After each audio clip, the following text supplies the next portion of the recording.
Jolly good show, Major. Touchdown, Seahawks!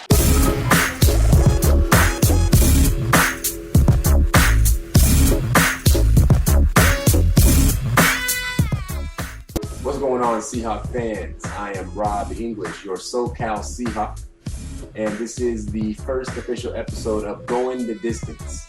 This show is going to be a 30-minute or so rundown of the goings-on of the Seattle Seahawks, injuries, game breakdowns, transactions, front office stuff, and also a quick look around the rest of the NFL. This will be the abbreviated season of Going the Distance, as we're already in week 15. But I will continue going ahead through the off season, obviously the playoffs, the off season, and all that good stuff. It's just a little bit of a rundown on me.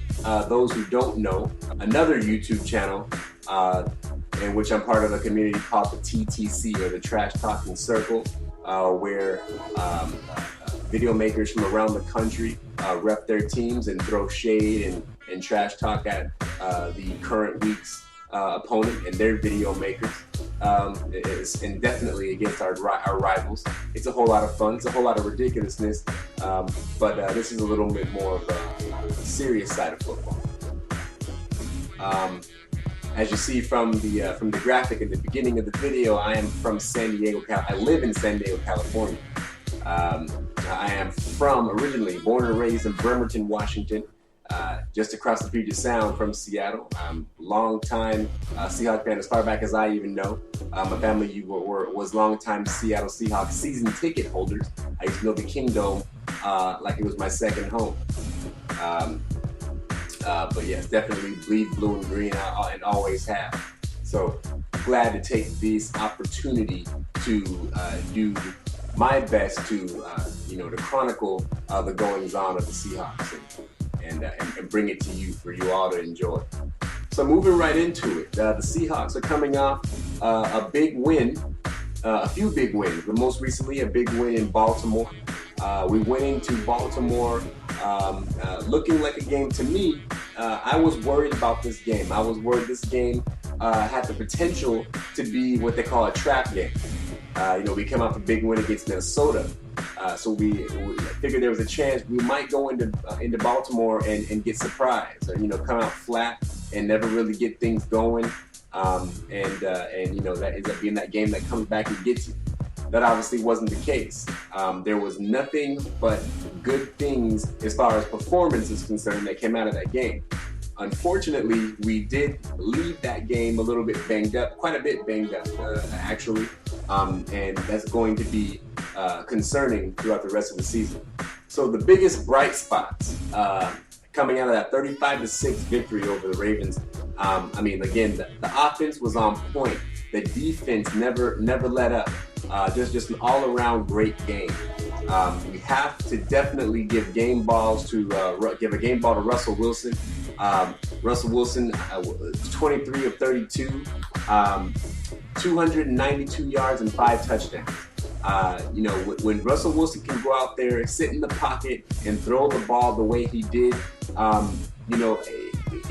there's no way you're going to be able to beat Seattle when our quarterback is able to do that. There's a whole lot of talk about Russell Wilson not being able to win games on his own, win games from the pocket. Well, he's proven that the last couple weeks in a row now. He can sit back there and deliver the football on time, which is what he did. Russell Wilson showed great accuracy on his short balls and on his deep balls. He was money the entire day. He had plenty of time in the pocket. The offensive line, you have to tip our hats to the offensive line during this game. They protected Russell. The real telling story of the offensive line was that first touchdown pass that he threw to Tyler Lockett. He sat in the pocket and just sat there, and finally found Tyler Lockett open the back of the end zone. He had nothing but time on that play, and that trend continued throughout the entire game. I don't know if Russell Wilson can get much better than he's playing right now. Not necessarily saying that he's going to play like this forever, but how he's playing right now, I don't know how you can get much better than he is. Russell Wilson is playing the best football of his career at this point. He's done great things in the past. He's done a lot of great things in the past. A lot of them were with his feet. But the last 2 or 3 games, Russell Wilson has been perfect. And if you look at his stats, there's no quarterback in the league that's been better than him. So, it's looking, everything's coming together at exactly the right time, or making this push for the postseason. And if we can keep this ball rolling through the postseason, who knows? Doug Baldwin, again, same situation.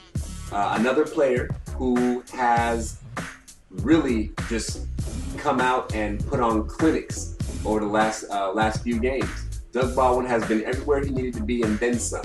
He's catching the ball. He's getting good releases. He's getting open.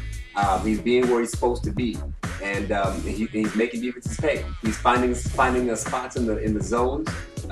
He's getting away from his defender when they're playing man. He's really showing how much better than pedestrian he actually is. So I don't know what Chris Carter and Dion are going to say about our receiving core. Everybody says we don't have a number one, but it's proving to be that's proving to be a different situation. Tyler Lockett, the rookie, just keeps on making plays. Early in the season, he had his kick and punt returns for touchdowns, which was a trend that continued in from the preseason. He hasn't had so many of those, at this late point in the year, but his return average is pretty good. But his effectiveness in the passing game is come as a surprise, I believe. When we picked him up, it was thought that he would be definitely an asset in the special teams, but and not that we never thought, not that the front office in Seattle thought that he wasn't going to be a good receiver, but maybe just not so soon, not so quick. But as it turns out, Tyler Lockett is playing some serious football right now. He had 6 catches for over 100 yards and 2 touchdowns. So he's definitely doing his thing. I follow a lot of Seahawks on Twitter, and I actually happened to, last week on Monday, after the Vikings game, I sent a tweet to Jermaine Kearse, and I said in the tweet something to the effect of, I think you have one of those games coming up. One of those games where you're gonna, a big game, in more or less words. That's what I think he had a big game coming up. Not that I'm clairvoyant, even though I might be. But Jermaine Kearse went out there on Sunday and caught 7 balls for 75 yards. I felt like maybe I had something to do with that. I'm going to start sending tweets to all the Seattle Seahawks players, before the game. So I might have to send one tonight to Doug Baldwin so he can have another big game, or send one to Bryce Brown. Now, as good as the game was, based on the notes that I took throughout the game, as I watched obviously the game live in real time, and then I actually go back and I rewatch the game afterwards and take my little notes. Most things in this game were good, but some things were concerning. The first thing that I didn't like was Cassius Marsh. I think it might have been the first drive of the game for Baltimore. We forced a 3-and-out, and I think it was on the punt. Cassius Marsh thought he saw a jump from the offensive, from the kicking team, and so when he jumped and he decided he was going to point at the who he thought was the offending player, but instead of getting back on side, he sat there just pointing at the guy and waited for the whistle to be thrown, and the whistle to be blown, and the flag to be thrown, which it never was. The ball was snapped. He was offsides, and that gave Baltimore, a 5-yard penalty and a free first down. Now the good news is, we would have handled business anyway. But that's something that we can't continue to have happen. Cassius Marsh is a great player. He does well when he comes off the bench to give breathers to our starting linebackers. So I want to see him keep his head in the game better than that. I did see that tight end seam given up once or twice in this game. Early in the game as well. I think it might have been right after that penalty from Cassius Marsh. I don't remember the tight end's name on their team, but I don't think he was a starter. But yeah, that tight end seam. We gave up that tight end play a few times this season, namely the Cincinnati game and the Carolina game. And Baltimore got us with that play once for sure. I think they might have even got us twice on that, just on the seam route. I know we gave up passes here and there throughout the game, as that's going to happen. But the seam route, where that breaks down a cover three. When you run a seam route, you're looking to break down a cover three, and they got us in that a couple of times in that game. Thomas Rawls, really a shame that he had to leave the game with his broken ankle. According to Pete Carroll, his broken ankle and ligament damage is what's going to keep him out for so long. The broken ankle is one thing, but ligament damage makes it worse. So it's really sad to see him go down because he opened up the game looking very, very good. Big runs. He was on time. He was through the holes quickly. He was shifty. As he broke into the next level, it looked like he was going to have one of those games. And then on the play down by the goal line, he just got rolled over himself, and then that was it.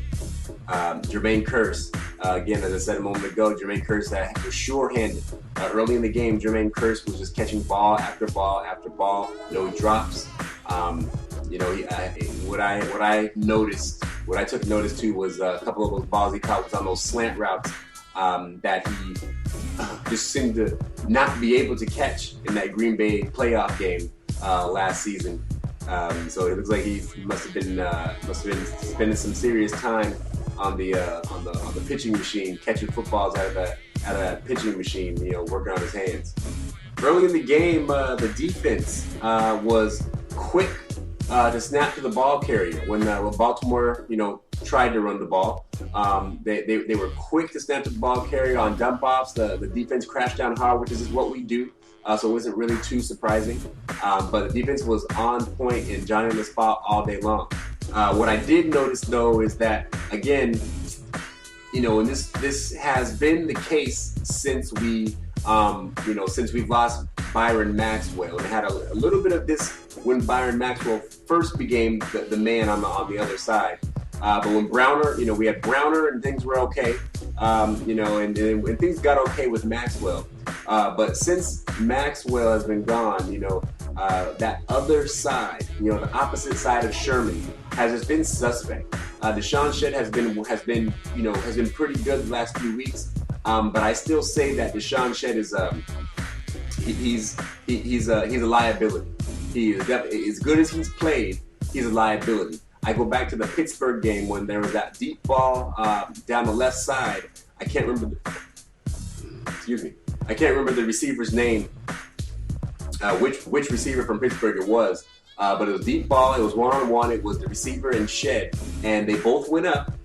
And the receiver actually got the ball over Shedd. It was only the little bit of the hand that Shedd got on the ball when the receiver went to, really take it away from him. It was the same time that they were hitting the ground, and the force, the concussion of them hitting the ground is really what caused the ball to fall out of the receiver's hands. Otherwise, that would have been a touchdown over Shedd, and that game, could have went some other ways. I keep saying to people, I say Deshaun Shedd, and I like to be a realist here. This isn't me trying to really, dog on our Seahawks, but I got to be real. Deshaun Shedd might be one of the few corners in the league that he's out of position, even when he's in perfect position. I don't know what that is. I've seen him be in perfect position to have the ball just taken from him, or have him just swing and a miss at a ball, or something like that. I don't know what it is. He's, we have to game plan for that side of the field because Richard Sherman's going to hold down his guy on his end. We know that. But I saw a couple of passes on that side of the field where the receiver was wide open.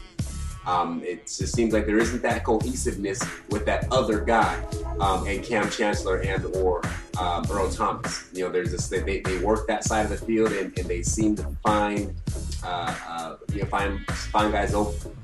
As we move into the second quarter, the passing game obviously was working to perfection. Tyler Lockett, sure hands. Unfortunately, we had another visit from the butterfingered Luke Wilson. We haven't seen the butterfingered Luke Wilson in a couple of years, I think. But this game, Luke dropped one wide open in the end zone. It was unfortunate. I don't remember if we ended up scoring. I think we ended up scoring anyway. But that was one that should have been it right there. The other one is that pass to Doug Baldwin in the corner. Doug Baldwin made an amazing play on a ball in the corner from Russell Wilson, and it didn't look like he had got the catch, and no one challenged it. It wasn't actually until the next day that I actually looked at it. I actually saw a post on Twitter, and when you look at the replay, Doug Baldwin caught the ball. I mean, he caught the ball anyway, but he got 2 feet down, and no one reviewed it. There was no review. There was no challenge. I don't know if we had ran out of challenges or what. I don't know why we didn't I don't know why we didn't throw the red flag. But Doug Baldwin actually caught that ball. I know now on that one we ended up scoring anyway, so it really is no harm, no foul. But I kind of feel bad for Doug Baldwin because that catch would have been one of the better catches of this season by any team, by any receiver. That would have been something for Sports Center. But hey, it doesn't matter. We got the W. That's all that really matters. There was a noticeable drop off in the running game, the production of the running game without Thomas Rawls. Now, I don't know if I can necessarily say that I believe that it's because Rawls wasn't in the game, because Dwan Harris did have some success later on in the game, but I think really it was more of the fact that we were up. Once we got up by a couple of scores, you don't need to throw the ball too much anymore, even though we kind of did. But you're going to run the ball more when you're leading by multiple scores. So when they're keen on the run, I think it's reasonable to expect that the running game is going to take a little bit of a hit in that respect. Now I would say probably Thomas Rawls even would have felt that, even if he was in the game. I really liked the play calling in this game, particularly when we were in long distance scoring range. Every one of Russell Wilson's touchdown passes, with the exception of one, the first one to Lockett was only an 8-yard 8-yard pass. Every single one of them after that was, I believe, 12 or 15 or more yards. A couple of them were over 30 yards. I mean, just nice, good, direct strikes down the field.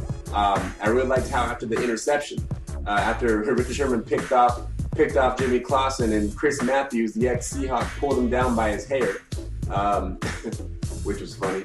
Luckily, he didn't rip one of his dreads out like Marshawn happened to him last year. I think it was the Cardinals game. They ripped out one of Marshawn's dreads. But right after the interception, we go ahead and throw it right in the end zone. And I really like seeing that just going for it. The play calling was spectacular in this game. It really, I don't like to call out my fellow 12s because, it's just not the kind of fan that I typically am. But, there was a whole lot of talk earlier this year about Darrell Bevel being the problem. It was Darrell Bevel's fault, with this year. At the beginning, even Marshawn Lynch's mama wanted to talk some stuff about Darrell Bevel, which I didn't appreciate. And I'm a Marshawn Lynch apologist, and I don't know his mama, but I'm such a Marshawn Lynch fan. I say I'm a Marshawn Lynch's mama fan too. But she was out of line with her comments about Darrell Bevel, and so that could have been something she could have just kept to herself. When Marshawn in the Rams game. It was 4th and 1. And what did we do? We gave it to Marshawn because everybody's made such a big deal about not giving it to Marshawn in short yardage in the Super Bowl. We gave it to him when he got stuffed. To me, that should have told the story. I'm thinking to everybody, look, hey, rest of the world, this is what happens when they know what you're going to do. You know, no one seems to grasp that concept that when the defense knows what you're going to do, it makes it a lot harder to do it. Yeah, anybody can get a 1 yard run at any random time during the game. But when it's 4th and 1, or if it's 2nd or 3rd or whatever, when you're on the goal line in the Super Bowl and they know you're gonna run it, it's really hard to run.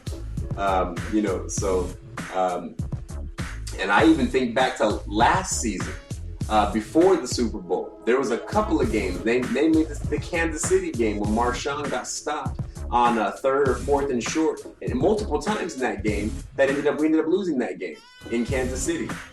You know, so I've always have, and I always will defend Pete Carroll's decision and Darrell Bevell's play calling in the Super Bowl game.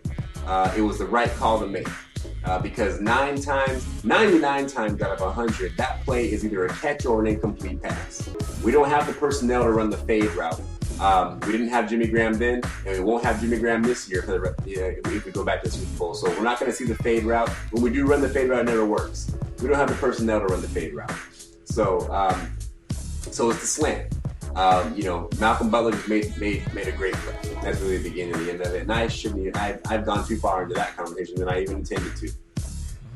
But Darrell Bevell seemingly now is a genius. You know, he's got a few good games in a row. Our offense is right now, over the last 3 weeks, there's no offense in the league better than ours. So you know, maybe Darrell Bevell is not that bad.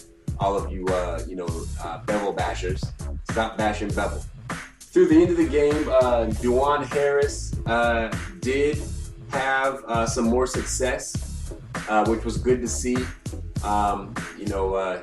had a couple of them where I think he just kind of got tripped up. Like he kind of reminds me of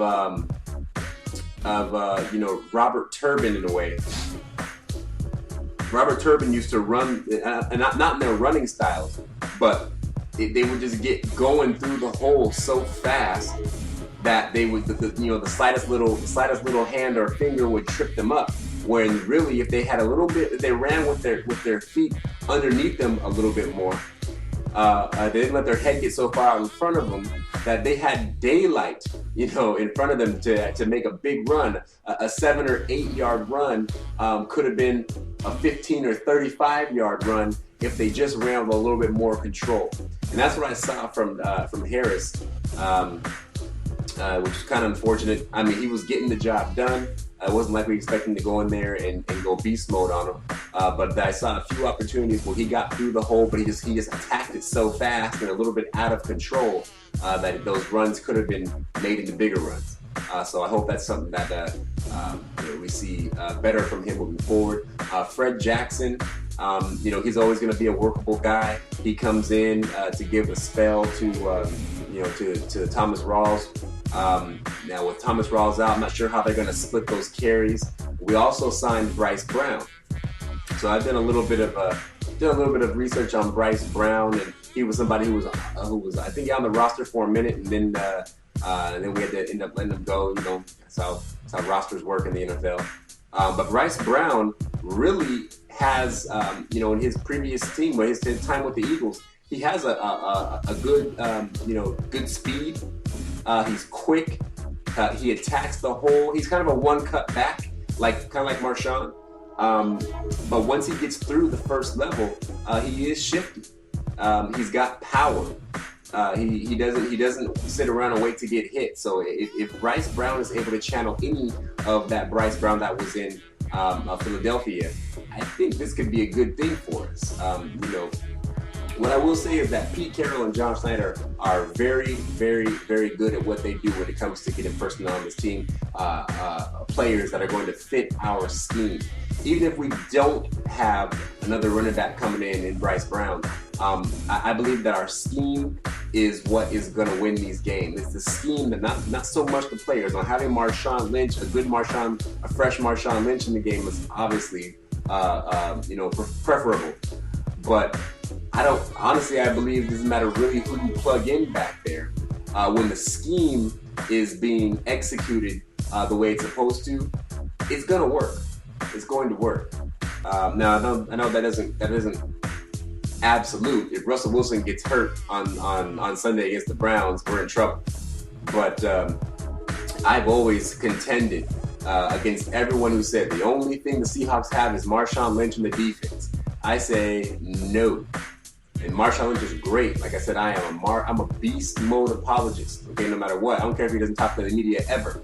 Marshawn Lynch is a beast, right? But the reason the Seattle Seahawks have been as good as they have been is because of one, Russell Wilson. And I will debate with anyone who wants to debate with me about that. It's the things that Russell has done, the intangibles that Russell has been able to do, the things that Russell doesn't do.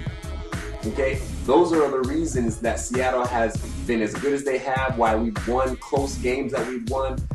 If we had anybody out there not named Russell Wilson at quarterback, it wouldn't be the same. I mean, if you think about it, who we potentially could have had at the quarterback position. If it wasn't Russell Wilson, you're thinking either Matt Flynn or Tavares Jackson, right? The only other person that we ever really played quarterback for was not BJ Daniels, but Terrell Pryor. And that wasn't going to be, we obviously wouldn't want Terrell Pryor. So out of Matt Flynn or Tavares Jackson, I'd probably take Tavares Jackson, to be honest. I was always content with having T-Jack playing quarterback for us. The last year that T-Jack played starting quarterback for the Seahawks, he played most of the season with a torn pec muscle. So I was like, hey, just wait till T-Jack's healthy. Wait till now T-Jack. We know T-Jack's not the best quarterback in the league, but in our system, we would have worked with T-Jack. Wait till he's healthy. But that being said, we signed Matt Flynn. We drafted Russell Wilson. Russell Wilson stole the show from everybody, and here we are. So this is now the situation where Russell Wilson is going to show not only the 12s, who there's some 12s that I've seen the tweets. Not all 12s believe that Russell Wilson was worth the money that he got, but show the 12s, show the media, show the media at large, the nation, that he is worth every bit of the money that he got. If you don't believe it from the last 3 games, just stay tuned. Russell Wilson is the reason that the Seahawks do whatever they do. Coming out of the game, we did come out a little bit banged up. We all know about Thomas Rawls. Thomas Rawls' broken ankle will keep him out the rest of the season. That's a huge blow. A huge blow. As I said earlier, there was a definite drop off to the running, the success and the success of the running game without Thomas Rawls in there. It just wasn't as productive. But again, I think that has maybe not just as much, but a lot to do with how the game went as well. So we'll really see where we're at in the running game when we get to play Cleveland on Sunday in the beginning of the game. Because how well your running game really works, how good your running game really is told in the first quarter, I'd say. I'd say the first quarter. Depending on how the game goes, obviously. But in the first quarter, when it's 0-0, the playing field is more level. Right? When you run the ball when you're not winning, it's different than when you run the ball when you're winning.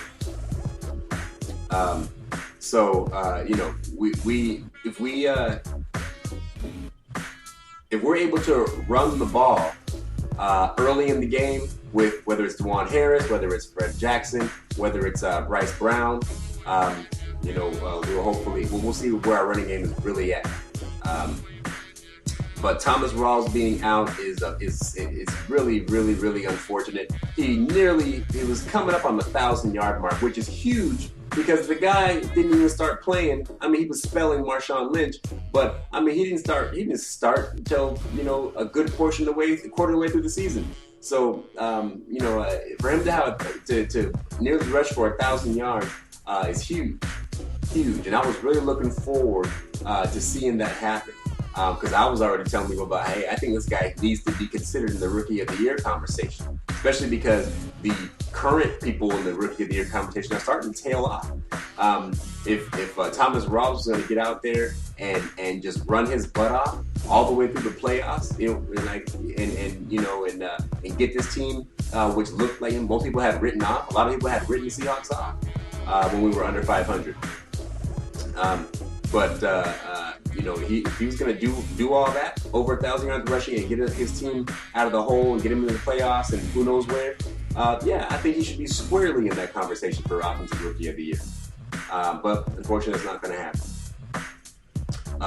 Looks like Cam Chancellor got a little bit banged up. He fell on his butt and he hurt his tailbone, bruised his tailbone, which is a really, really painful injury.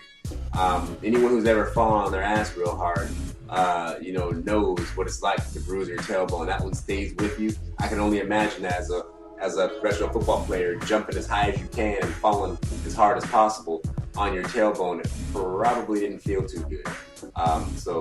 That's probably going to stick with him. Hopefully, whatever rehab and massaging and whatever they do, whatever those pros have access to, will get him ready to play in Cleveland or against Cleveland. Looking at the Browns, I did watch the Browns game versus San Francisco, and it was kind of hard to really gauge what I was seeing there because both teams are just so terrible. I mean, it's hard to really say what was really happening and where something was actually, who was doing something good or who was doing something bad. But I did see on defense, the Browns, they were poor at containing the quarterback, which plays right into Seattle's hands.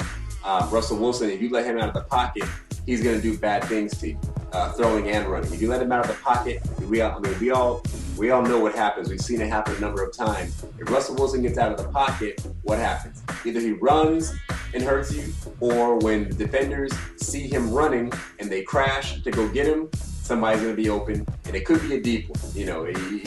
Once he gets out of the pocket, he sees the field in a whole nother light. So, their inability to contain Blaine Gabbert leads me to believe that unless they have some type of brand new game plan, Russell Wilson could hurt these guys real bad. The blitz of the Cleveland Browns defense seemed to work pretty good though. So at the same time as their containment was poor, their blitz seemed to have an effect as they sacked Blaine Gabbert 9 times in this game. So that's worthy. It's worthy of discussion. They're going to have to look into what was causing that breakdown in the offensive line of San Francisco and see if it was just bad play by them or is Cleveland's pass rush just that great. But 9 sacks on Blaine Gabbert, and we all know that we had an issue with Russell Wilson taking a lot of sacks, through the greater portion of this season. So we don't want that to rear its ugly head again. So we have to be wary of that. On offense, Johnny Manziel. Johnny Manziel is not good in the pocket. Johnny Manziel is not good in the pocket at all. He's jumpy. He's shaky in the pocket. He holds the ball too long in the pocket. He can't decide whether he wants to actually run the ball or throw the ball when he's in the pocket. So he's not even. It doesn't look like he's even able to really see his receivers downfield. On the quick throws, he looks okay. But anything where they have to go distance, he's not going to be able to do it from the pocket. Now, the good thing for them is that Johnny can run. And when Johnny leaves the pocket, he does become quite a bit more dangerous. And I saw a lot of that. Johnny football left the pocket, and his receivers would find a way to get open downfield, and he would hit him.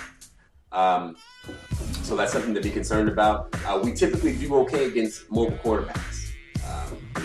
We've handled the likes of Cam Newton, Aaron Rodgers, Colin Kaepernick, and things like that. Now, obviously, Cam Newton and Aaron Rodgers beat us this season. But that being said, handling their ability to run the ball themselves, Seattle usually puts the kibosh on that. So I think we should be able to handle Johnny football. as far as that's concerned. And the other good news for Seattle is that Johnny doesn't seem to be able to hit the broadside of a barn sometimes. I saw one where he scrambled and then threw the ball across the field, which every quarterback knows you're not supposed to do. And Johnny used to be able to do that stuff when he was in college. But there hasn't been a quarterback in the NFL who's been able to make a career out of doing that since Brett Favre. And even Brett Favre got picked off doing that crap. But yeah, Johnny Football definitely. And then him playing in the clink, I just don't know that he's going to be able to muster, the gusto that he's going to need to put together 60 minutes of good football. So that's not looking good for him. I did see that Cleveland was able to run the ball with a delayed handoff. I think because of Johnny Football's ability to move, they were playing a little bit more of a containment type of defense against them, San Francisco. And since they weren't rushing him so hard, he was that delay handoff, delay run was working real well for them. The ball we snapped, and on delayed run, everybody's backing up, waiting for Johnny Football to see if he's going to run it or not. The running back is getting a head of steam as he passes through the line of scrimmage, passes through the line, and by the time he hits the second level, he's already running full speed. It's hard to get a guy at that point. So I saw a lot of good runs from the Cleveland Browns offense out of the shotgun with those delay handoffs. All in all, I think that Johnny Manziel is going to have a whole lot of difficulty against the Seattle Seahawks defense, just in the very nature of the way he plays football. He doesn't make good decisions when what hits the fan. He doesn't seem to. I don't know if I saw him throw the ball away too many times at all that whole game. When he scrambles, when he decides to pull the ball down and has to scramble, not pull it down to necessarily run forward, but just that. When he decides that he gets into trouble, he retreats, which is a no-no as a quarterback. In the quarterback position, when you're going to look to get yourself out of trouble, retreating is usually not what you want to do. Guys get away with it sometimes, but when you retreat, you're giving up ground, which means you're making everything harder on yourself.